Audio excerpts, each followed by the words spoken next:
Hi friends, ನಿಮಗೆಲ್ಲ ಪಲ್ಲವಿ ಪಯಣ ಚಾನಲ್ಗೆ ಹಾಗೂ ರೌಡಿ ರಂಗನ ವಿಶೇಷ ಸರಣಿಗೆ ಸ್ವಾಗತ. ಸ್ನೇಹಿತರೆ, ಇಂದಿನ ವಿಡಿಯೋದಲ್ಲಿ ನಾವು ರೌಡಿ ರಂಗನನ್ನು ಸೆರೆ ಹಿಡಿದಾಗ ಏನೆಲ್ಲ ಆಯಿತು, ರಂಗನನ್ನು ಸೆರೆ ಹಿಡಿದು ಶಿಬಿರಕ್ಕೆ ಕಳಿಸೋದು ಅರಣ್ಯ ಇಲಾಖೆಗೆ ಕಷ್ಟವಾಗಿದ್ದು ಯಾಕೆ, ರಂಗನನ್ನು ಸೆರೆ ಹಿಡಿದಾಗ ಜನರು ಮಾಡಿದ ಪ್ರತಿಭಟನೆ ಯಾಕೆ ಮಾಡಿದ್ರು, ರೌಡಿ ರಂಗನ ಹಾವಳಿಯಿಂದ ಬೇಸತ್ತಿದ ಜನ ಅದನ್ನು ಸೆರೆ ಹಿಡಿಯೋಕೆ ಯಾಕೆ ವಿರೋಧ ವ್ಯಕ್ತಪಡಿಸಿದ್ರು, ಈ ಪ್ರತಿಭಟನೆಯಲ್ಲಿ ಯಾರೆಲ್ಲ ಭಾಗಿಯಾಗಿದ್ರು, ಮನುಷ್ಯ ಮಾಡುವ ತಪ್ಪಿನಿಂದ ಪ್ರಾಣಿಗಳು ಅನುಭವಿಸುವ ಶಿಕ್ಷೆ ಬಗ್ಗೆ ಎಲ್ಲವನ್ನು ನೋಡಿದ್ದೇವೆ. ಇಂದಿನ ವಿಡಿಯೋ ತುಂಬಾನೇ ವಿಶೇಷ, ಯಾಕಂದರೆ ಇದು ರೌಡಿ ರಂಗ ಸರಣಿಯ ಕೊನೆಯ ಎಪಿಸೋಡ್, ಅಂತಿಮ ಅಧ್ಯಾಯ. ಈ ವಿಡಿಯೋದಲ್ಲಿ ನಾವು ರಂಗನ ಕೊನೆ ಕ್ಷಣಗಳನ್ನು ತಿಳಿಯಲಿದ್ದೇವೆ. ಇಲ್ಲಿಯೂ ಮನುಷ್ಯನ ತಪ್ಪಿನಿಂದ ಪ್ರಾಣಿಯೊಂದರ ಜೀವನ ಕೊನೆಯಾದ ಕ್ಷಣವನ್ನು ಮೆಲುಕು ಹಾಕಲಿದ್ದೇವೆ. ಬನ್ನಿ, ಇಂದಿನ ಈ ದುಃಖಕರವಾದ ವಿಡಿಯೋವನ್ನು ಶುರು ಮಾಡೋಣ. ಅದಕ್ಕೂ ಮುನ್ನ ನೀವಿನ್ನು ನಮ್ಮ ಚಾನಲ್ಗೆ ಸಬ್ಸ್ಕ್ರೈಬ್ ಆಗಿಲ್ಲ ಅಂದರೆ ಈಗಲೇ ಹಾಗೆ ಪಕ್ಕದಲ್ಲಿರೋ ಬೆಲ್ ಐಕಾನ್ ಮೇಲೆ ಕ್ಲಿಕ್ ಮಾಡಲು ಮರೆಯಬೇಡಿ.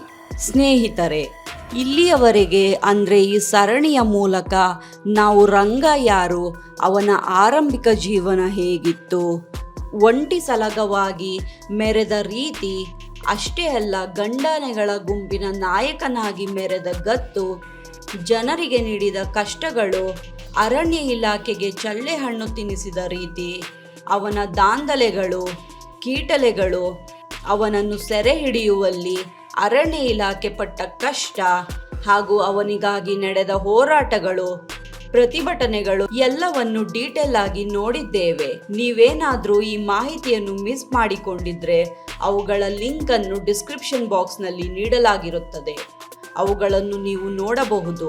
ಇಂದಿನ ಈ ವಿಡಿಯೋದಲ್ಲಿ ರಂಗನ ಅಂತಿಮ ಹೋರಾಟದ ಬಗ್ಗೆ ತಿಳಿದುಕೊಳ್ಳೋಣ. ರೌಡಿ ರಂಗ ಅಂತಿಮ ಅಧ್ಯಾಯ. ಒಬ್ಬ ವೀರನ ಕಣ್ಣೀರಿನ ವಿದಾಯ. ಕತ್ತಲೆಯ ರಸ್ತೆ, ದೂರದಲ್ಲಿ ಬಸ್ಸಿನ ಹಾರ್ನ್. ಸ್ನೇಹಿತರೆ, ರಂಗ ಕಾಡಿನಲ್ಲಿ ಅಜೇಯನಾಗಿದ್ದ. ಕಾಡಿನಲ್ಲಿ ಅದೆಷ್ಟೋ ವಿಷಮ ಸ್ಥಿತಿಗಳನ್ನು ರಂಗ ಎದುರಿಸಿದ. ಮಳೆ, ಬೇಸಿಗೆ, ಚಳಿ ಯಾವುದಕ್ಕೂ ಆ ದೈತ್ಯ ದೇಹ ಬಗ್ಗಿರಲಿಲ್ಲ. ಅಲ್ಲದೆ ನೂರಾರು ಬಾರಿ ಸಾವಿನ ದವಡೆಯಿಂದ ಪಾರಾಗಿದ್ದ. ಪಟಾಕಿ, ಗುಂಡೇಟು, ಜನರ ದಾಳಿ ಹೀಗೆ ಯಾವುದಕ್ಕೂ ಆ ದೈತ್ಯ ಪ್ರತಿಭೆ ಅಳುಕಿರಲಿಲ್ಲ. ಎಲ್ಲವನ್ನು ಗೆದ್ದು ಕಾಡಿನಲ್ಲಿ ರಾಜನಂತಿದ್ದ. ಆದರೆ ಆ ಮೂಕ ಪ್ರಾಣಿ ಅಂತಿಮವಾಗಿ ಸೋತಿದ್ದು ಮನುಷ್ಯನ ವೇಗಕ್ಕೆ. 2018 ಅಕ್ಟೋಬರ್ 8 ಆ ಕರಾಳ ರಾತ್ರಿಯೊಂದು ಇಡೀ ಕರ್ನಾಟಕವೇ ಪ್ರೀತಿಸಿದ ರೌಡಿ ರಂಗ ತನ್ನ ಕೊನೆ ಉಸಿರೆಳೆದನು. ಅದು ಕೇವಲ ಆನೆಯ ಸಾವಲ್ಲ, ಒಂದು ಅದ್ಭುತ ಶಕ್ತಿಯ ದುರಂತ ಅಂತ್ಯ ಹಾಗೂ ಮಾನವನ ಜವಾಬ್ದಾರಿಯಾಗಿತ್ತು. ಆ ಕರಾಳ ರಾತ್ರಿಯ ಘಟನೆ. ರಸ್ತೆಯ ಮೇಲೆ ಅಸಹಾಯಕವಾಗಿ ಬಿದ್ದ ರಂಗ. ಮತ್ತಿಗೋಡು ಶಿಬಿರದಲ್ಲಿ ಪಳಗಿದ ಮೇಲೆ ರಂಗ ತನ್ನ ಹಳೆಯ ಸ್ವಭಾವಗಳನ್ನು ತೊರೆದು ಸೌಮ್ಯ ಸ್ವಭಾವವನ್ನು ಮೈಗೂಡಿಸಿಕೊಂಡಿದ್ದ. ಈ ಪರಿವರ್ತನೆಯಿಂದ ಎಲ್ಲರ ಮನೆ ಗೆದ್ದಿದ್ದ ರಂಗ. ಆದರೆ ಆತನ ಸಾವು ಅಷ್ಟು ಬೇಗ ಬರುತ್ತದೆ ಅಂತ ಯಾರೂ ಕೂಡ ಊಹೆ ಮಾಡಿರಲಿಲ್ಲ. ಅಕ್ಟೋಬರ್ 8 ನಸುಕಿನ ಸುಮಾರು 3 ಗಂಟೆಯ ಸಮಯ. ನಾಗರಹೊಳೆ ಅರಣ್ಯ ಪ್ರದೇಶದಲ್ಲಿ ರಂಗ ರಸ್ತೆ ದಾಟುತ್ತಿದ್ದ. ಅದೆಷ್ಟು ವೇಗವಾಗಿ ಸಾವು ಬರುತ್ತಿದೆ ಅನ್ನೋದು ಆ ಮೂಕ ಪ್ರಾಣಿಗೆ ತಿಳಿದಿರಲಿಲ್ಲ. ಅದೇ ರಸ್ತೆಯಲ್ಲಿ ಕಣ್ಣೂರಿನಿಂದ ಬೆಂಗಳೂರಿನತ್ತ ಅತಿ ವೇಗವಾಗಿ ಖಾಸಗಿ ಬಸ್ಸೊಂದು ಬರುತ್ತಿತ್ತು. ಒಂದು ಕಡೆ ರಂಗ, ಮತ್ತೊಂದು ಕಡೆ ಬಸ್. ಇಬ್ಬರಿಗೂ ಗೊತ್ತಿಲ್ಲ ಮುಂದಿನ ಕ್ಷಣ ಏನಾಗುತ್ತೆ ಅಂತ. ಕೆಟ್ಟಗಳಿಗೆ ಬಂದೇ ಬಿಡ್ತು. ವೇಗವಾಗಿ ಬರುತ್ತಿದ್ದ ಬಸ್ ರಂಗನಿಗೆ ನೇರವಾಗಿ ಡಿಕ್ಕಿ ಹೊಡೆಯಿತು. ಡಿಕ್ಕಿಯ ತೀವ್ರತೆ ಎಷ್ಟಿತ್ತೆಂದರೆ ರಂಗನ ಬೆನ್ಮೂಳೆ ಹಾಗೂ ಸೊಂಟಕ್ಕೆ ಬಲವಾದ ಏಟು ಬಿದ್ದು ಮುರಿದು ಹೋಗಿತ್ತು.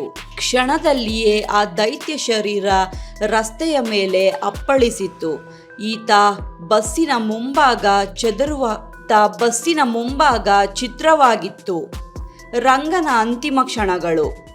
ಬದುಕು ಸಾವಿನ ಮಧ್ಯೆ ಹೋರಾಟ. ಸ್ನೇಹಿತರೆ, ಅಪಘಾತವಾದ ತಕ್ಷಣ ರಂಗ ನೆಲಕ್ಕುರುಳಿದ. ಬಸ್ ರಂಗನಿಗೆ ಡಿಕ್ಕಿ ಹೊಡೆದ ತಕ್ಷಣವೇ ಆತ ಸಾಯಲಿಲ್ಲ. ಸುಮಾರು 2 ಗಂಟೆಗಳ ಕಾಲ ಆತ ನರಕಯಾತನೆ ಅನುಭವಿಸಿದ. ಏಳಲು ಪ್ರಯತ್ನಿಸಿದರೂ ಮುರಿದ ಬೆನ್ನು ಮೂಳೆ ಹಾಗೂ ಸೊಂಟ ಅವನಿಗೆ ಸಹಕರಿಸಲಿಲ್ಲ. ತನ್ನ ಸೊಂಡಿಲನ್ನು ನೆಲಕ್ಕೆ ಬಡಿಯುತ್ತಾ ನೋವಿನಿಂದ ಆತ ಹಾಕಿದ ಆ ಚೀರಾಟ ಕಾಡಿನ ಮೌನವನ್ನೇ ಸೀಳುತ್ತಿತ್ತು. ಆ ಸಮಯದಲ್ಲಿ ಮನುಷ್ಯರಂತೆ ಇಬ್ಬರು ಎತ್ತುಕೊಂಡು ಹೋಗುವಂತ ಚಿಕ್ಕ ಪ್ರಾಣಿಯಾಗಿರಲಿಲ್ಲ ರಂಗ. ಹೀಗಾಗಿ ರಸ್ತೆಯಲ್ಲೇ ಆತ ನರಳಬೇಕಾಯಿತು. ಅರಣ್ಯ ಸಿಬ್ಬಂದಿಗೆ ವಿಷಯ ತಿಳಿದು ಅವರು ಬಂದಿದ್ದು ಬೆಳಗಿನ ಜಾವ. ಅರಣ್ಯ ಸಿಬ್ಬಂದಿ ಬೆಳಗಿನ ಜಾವ ಬರುವಷ್ಟರಲ್ಲಿ ರಂಗನ ಕಣ್ಣುಗಳಲ್ಲಿ ಕಣ್ಣೀರಿತ್ತು. ತನ್ನನ್ನು ಪ್ರೀತಿಸಿದ ಮಾವುತರನ್ನು ನೋಡಿ ಆತ ಕೊನೆಯ ಬಾರಿ ಧನ್ಯವಾಗಿ ನೋಡಿದ ಕ್ಷಣ ಇಂದಿಗೂ ಅಲ್ಲಿನ ಸಿಬ್ಬಂದಿ ಮನಸ್ಸಿನಲ್ಲಿ ಹಸಿರಾಗಿದೆ. ಬೆಳಗ್ಗೆ ಸುಮಾರು 7:30 ಹೊತ್ತಿಗೆ ಸಾವಿರಾರು ಜನರ ಆರಾಧ್ಯ ದೈವವಾಗಿದ್ದ ರಂಗ ಶಾಂತವಾಗಿ ಕಣ್ಣು ಮುಚ್ಚಿದನು. ಘಟನೆಯ ಬಳಿಕ ಹುಣಸೂರು ವಿಭಾಗ ಅರಣ್ಯ ಇಲಾಖೆ ತನಿಖೆ ನಡೆಸಿತು. ರಂಗನ ಸಾವಿಗೆ ಕಲ್ಪಕ ಟ್ರಾವೆಲ್ಸ್ನ ಬಸ್ ಡ್ರೈವರ್ನ ಜವಾಬ್ದಾರಿಯೇ ಕಾರಣ ಅಂತ ಹೇಳಲಾಗಿತ್ತು. ಕಣ್ಣೂರಿನಿಂದ ಬೆಂಗಳೂರಿಗೆ ಬರುತ್ತಿದ್ದ ಈ ಬಸ್ ಅನ್ನು 40 ವರ್ಷದ ಇಸ್ಮಾಯಿಲ್ ನಲಕತ್ ಬಿನ್ ಖಾದರ್ ಅನ್ನೋ ವ್ಯಕ್ತಿ ಓಡಿಸುತ್ತಿದ್ದ ಅಂತ ತಿಳಿದು ಬಂದಿದೆ. ಅಪಘಾತದಲ್ಲಿ ಬಸ್ನಲ್ಲಿದ್ದ 35 ಪ್ರಯಾಣಿಕರಿಗೆ ಯಾವುದೇ ಹಾನಿಯಾಗಿರಲಿಲ್ಲ. ಆ ಅಪಘಾತ ರಂಗನಿಗೆ ಮಾತ್ರ ಆಗಿತ್ತು. ಅಪಘಾತದಲ್ಲಿ ಪ್ರಾಣ ಕಳೆದುಕೊಂಡಿದ್ದು ರಂಗ ಮಾತ್ರ. ಇನ್ನು ಘಟನೆಯ ಬಗ್ಗೆ ಹಿರಿಯ ಅರಣ್ಯಾಧಿಕಾರಿ ಮಾತನಾಡಿದ್ದು, ಆನೆಗಳನ್ನು ರಾತ್ರಿ ಹೊತ್ತು ಫ್ರೀಯಾಗಿ ಬಿಡೋದು ಸಾಮಾನ್ಯ. ಸಂಜೆ 5 ಗಂಟೆಗೆ ಶಿಬಿರದಲ್ಲಿ ಆನೆಗಳಿಗೆ ಊಟ ನೀಡಲಾಗುತ್ತದೆ. ಅದರ ಬಳಿಕ ಅವುಗಳನ್ನು ಕಾಡಿನಲ್ಲಿ ಬಿಡಲಾಗುತ್ತದೆ. ನಂತರ ಮರುದಿನ ಬೆಳಗ್ಗೆ ಊಟ ನೀಡಲಾಗುತ್ತದೆ. ಸಾಮಾನ್ಯವಾಗಿ ಆನೆಗಳು ರಾತ್ರಿ ಕಾಡಿನಲ್ಲಿ ಓಡಾಡಿ ಬೆಳಗ್ಗೆ ಹೊತ್ತಿಗೆ ಶಿಬಿರಕ್ಕೆ ಬರುತ್ತವೆ. ಈ ಥರ ಘಟನೆಗಳು ನಡೆಯುವುದು ಕೂಡ ಸಾಮಾನ್ಯ ಅಂತ ಹೇಳಿದ್ದಾರೆ. ಸ್ನೇಹಿತರೆ, ರಂಗನ ಸಾವು ತುಂಬ ಗಂಭೀರವಾದ ವಿಷಯ. ರಂಗ ಶಿಬಿರಕ್ಕೆ ಬರಲು ಮನುಷ್ಯರೇ ಕಾರಣವಾದ ರೀತಿ ಆತ ಕೊನೆಯುಸಿರೆಳೆಯಲು ಕೂಡ ಮನುಷ್ಯರೇ ಕಾರಣ. ಕಾಡಿನ ಮಧ್ಯೆ ರಸ್ತೆಗಳನ್ನು ಮಾಡಲಾಗಿದೆ. ಆದರೆ ಪ್ರಾಣಿಗಳು ರಸ್ತೆಗಳನ್ನು ದಾಟಲು ಅವುಗಳಿಗೆ ಪ್ರತ್ಯೇಕವಾದ ಕಾರಿಡಾರ್ಗಳು ಅಥವಾ ಸೇತುವೆಗಳನ್ನು ನಿರ್ಮಿಸೋದು ಅವಶ್ಯಕವಾಗಿದೆ. ಇಲ್ಲವಾದರೆ ಇಂಥ ದುರ್ಘಟನೆಗಳು ನಡೆಯುತ್ತಲೇ ಇರುತ್ತವೆ. ಮೂಕ ಪ್ರಾಣಿಗಳು ಬಲಿಯಾಗುತ್ತಲೇ ಇರುತ್ತವೆ. ಹಾಗೆ ಕಾಡಿನ ಮಧ್ಯ ರಸ್ತೆಯಲ್ಲಿ ರಾತ್ರಿಯೊಂದು ಬೆಳಗಿನವರೆಗೆ ವಾಹನಗಳ ಓಡಾಟವನ್ನು ಸ್ಟಾಪ್ ಮಾಡಬೇಕು. ಕನಿಷ್ಠ ಪಕ್ಷ ರಾತ್ರಿ 10ರಿಂದ ಬೆಳಗ್ಗೆ 6ರವರೆಗೆ ಬ್ಯಾನ್ ಮಾಡಬೇಕು. ಹಾಗೂ ಸಂಜೆಯ ವೇಳೆ ಅಥವಾ ಬೆಳಗಿನ ಜಾವ ಈ ರಸ್ತೆಗಳಲ್ಲಿ ಓಡಾಡುವ ವಾಹನಗಳಿಗೆ ವೇಗದ ಮಿತಿ ಇರಬೇಕು. ಮಿತಿಯಲ್ಲಿ ಸಂಚರಿಸುವ ವಾಹನಗಳು ನಿಯಂತ್ರಣದಲ್ಲಿರುತ್ತವೆ. ಪ್ರಾಣಿಗಳು ಎದುರು ಕಂಡರೆ ಕಂಟ್ರೋಲ್ ಮಾಡಬಹುದು. ಇಲ್ಲವಾದಲ್ಲಿ ಈ ತರಹದ ಘಟನೆಗಳನ್ನು ತಪ್ಪಿಸೋಕೆ ಆಗಲ್ಲ. ನಮ್ಮ ತಪ್ಪಿಗಾಗಿ ಏನು ತಿಳಿಯದ ಮೂಕ ಪ್ರಾಣಿಗಳು ಸಾವನ್ನಪ್ಪುತ್ತವೆ. ರಂಗನ ವಿಷಯದಲ್ಲಿ ನಡೆದದ್ದೂ ಇದೆ. ಬನ್ನರ್ಘಟ್ಟ ಕಾಡಿನಲ್ಲಿ ರಾಜನಂತೆ ಮೆರೆಯುತ್ತಿದ್ದ ರಂಗನನ್ನು ಸುರಕ್ಷಿಸುವುದಕ್ಕಾಗಿ ಸೆರೆ ಹಿಡಿಯಲಾಯಿತು. ಆದರೆ ಸೆರೆ ಹಿಡಿದ ಕೇವಲ 2 ವರ್ಷಗಳಲ್ಲಿ ರಂಗ ಸಾವನ್ನಪ್ಪಿದ. ಒಂದು ವೇಳೆ ರಂಗ ಕಾಡಿನಲ್ಲೇ ಇದ್ದಿದ್ರೆ ಅವನು ಇನ್ನೂ ಕೆಲ ಕಾಲ ಬದುಕುತ್ತಿದ್ದ ಅಂತ ಎಷ್ಟೋ ಜನರಿಗೆ ಅನಿಸಿತು. ಆದರೆ ರಂಗನ ಮರಣ ಯಾವುದ ಪ್ರಾಣಿಗೂ ಬರದೇ ಇರಲಿ. ಸ್ನೇಹಿತರೆ, ರಂಗನ ಸಾವಿನ ಸುದ್ದಿ ಹರಡುತ್ತಿದ್ದಂತೆ ಸಾವಿರಾರು ಜನರು ಬನ್ನರ್ಘಟ್ಟದತ್ತ ಧಾವಿಸಿದರು. ಇಂದಿನ ವಿಡಿಯೋ ನೋಡಿದರೆ ನಿಮಗೆ ತಿಳಿದಿರುತ್ತದೆ ರಂಗನಿಗೆ ಅದೆಷ್ಟು ಅಭಿಮಾನಿಗಳಿದ್ರು ಅಂತ. ಅವರೆಲ್ಲರಿಗೂ ಈ ಸುದ್ದಿ ಶಾಕ್ ತಂದಿತ್ತು. ತಾವು ಪ್ರೀತಿಸಿದ ಆನೆ ಹೇಗೆ ರಸ್ತೆಯಲ್ಲಿ ಬಲಿಯಾದದ್ದನ್ನು ಕಂಡು ಜನರ ಆಕ್ರೋಶ ಮುಗಿಲು ಮುಟ್ಟಿತು. ಮಾಗಡಿ ಮತ್ತು ಬನ್ನರ್ಘಟ್ಟದ ಹಳ್ಳಿಗರು ತಮ್ಮ ಮನೆಯ ಸದಸ್ಯನನ್ನು ಕಳೆದುಕೊಂಡಂತೆ ಕಣ್ಣೀರಿಟ್ಟರು.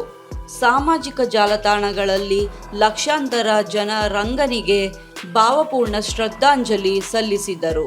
ರಂಗ ಕಲಿಸಿದ ಪಾಠ: ಸ್ನೇಹಿತರೆ, ರಂಗ ಕೇವಲ ಆನೆಯಾಗಿ ಸಾಯಲಿಲ್ಲ. ಆತ ನಮ್ಮ ವ್ಯವಸ್ಥೆಯ ಲೋಪಗಳಿಗೆ ಬಲಿಯಾದ ಬಲಿಪಶು. ಕಾಡು ಪ್ರಾಣಿಗಳ ದಾರಿಯಲ್ಲಿ ಅತಿ ವೇಗವಾಗಿ ವಾಹನ ಚಲಾಯಿಸುವ ಮನುಷ್ಯನ ದುರಾಸೆಗೆ ರಂಗ ಕೊನೆಯ ಬಲಿಯಾಗಿದ್ದ ಅನ್ನೋದು ಎಲ್ಲರ ಆಶಯ. ರೌಡಿ ರಂಗ ಸತ್ತಿದ್ದರೂ ಬನ್ನರ್ಘಟ್ಟದ ಗಾಳಿಯಲ್ಲಿ ಅವನ ಹೆಸರಿನ ಗತ್ತು ಇಂದಿಗೂ ಇದೆ. ಪ್ರಾಣಿಗಳಾಗಿ ಮೀಸಲಿರುವ ಕಾರಿಡಾರ್ಗಳಲ್ಲಿ ವೇಗ ಕಡಿಮೆ ಮಾಡಿ, ಪ್ರಾಣಿಗಳಿಗೆ ದಾರಿ ಬಿಡಿ. ಅದೇ ನಾವು ರಂಗನಿಗೆ ಸಲ್ಲಿಸುವ ನಿಜವಾದ ಗೌರವ. ಹೋಗಿ ಬಾ ರಂಗ, ನಿನ್ನಂತಹ ವೀರ ಆನೆ ಮತ್ತೊಮ್ಮೆ ಹುಟ್ಟಿ ಬರಲಿ. ವಿ ವಿಲ್ ಮಿಸ್ ಯು ರಂಗ. ಸ್ನೇಹಿತರೆ, ಇದಾಗಿತ್ತು ನಮ್ಮ ಪ್ರೀತಿಯ ರೌಡಿ ರಂಗನ ಪ್ರಯಾಣದ ಕತೆ.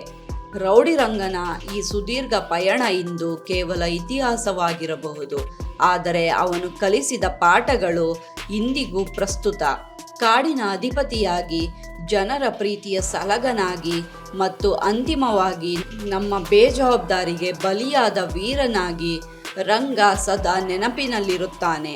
ಒಂದು ಆನೆಗಾಗಿ ಇಡೀ ರಾಜ್ಯವೇ ಕಣ್ಣೀರಿಟ್ಟಿತು ಅಂದರೆ ಅದು ಅವನ ವ್ಯಕ್ತಿತ್ವದ ಶಕ್ತಿ. ನಾವಿಂದು ಅಭಿವೃದ್ಧಿಯ ಹೆಸರಿನಲ್ಲಿ ಕಾಡುಗಳನ್ನು ಕಾಂಕ್ರೀಟ್ ನಾಡು ಮಾಡುತ್ತಿದ್ದೇವೆ, ಆದರೆ ರಂಗನ ಸಾವು ನಮ್ಮನ್ನು ಎಚ್ಚರಿಸುತ್ತದೆ. ಪ್ರಾಣಿಗಳ ದಾರಿಯನ್ನು ಅವುಗಳಿಗೆ ಬಿಟ್ಟುಕೊಡೋಣ, ಸಹಬಾಳ್ವೆಯ ಮಹತ್ವ ಅರಿಯೋಣ. ರಂಗನ ಸರಣಿ ಅಂದರೆ ಕೇವಲ ಅವನ ಕತೆ ಕೇಳುವುದಲ್ಲ, ವನ್ಯಜೀವಿಗಳ ಸಂರಕ್ಷಣೆಗೂ ಸಂಕಲ್ಪ ಮಾಡುವುದು. ಗುಡ್ ಬೈ ರಂಗ. ನಿನ್ನ ಗಾಂಭೀರ್ಯದ ನಡಿಗೆ ಕಾಡಿನ ಮೌನದಲ್ಲಿ ಎಂದೆಂದಿಗೂ ಅಮರ. ಸ್ನೇಹಿತರೆ, ಇದಾಗಿತ್ತು ರಂಗನ ಸರಣಿಯ ಕೊನೆಯ ಎಪಿಸೋಡ್. ನಿಮಗೆ ಈ ಸರಣಿ ಇಷ್ಟವಾಗಿದ್ದರೆ ಲೈಕ್ ಮಾಡಿ, ಶೇರ್ ಮಾಡಿ. ಮುಂದಿನ ವಿಡಿಯೋದಲ್ಲಿ ಸಿಗ್ತೀನಿ. ಧನ್ಯವಾದಗಳು.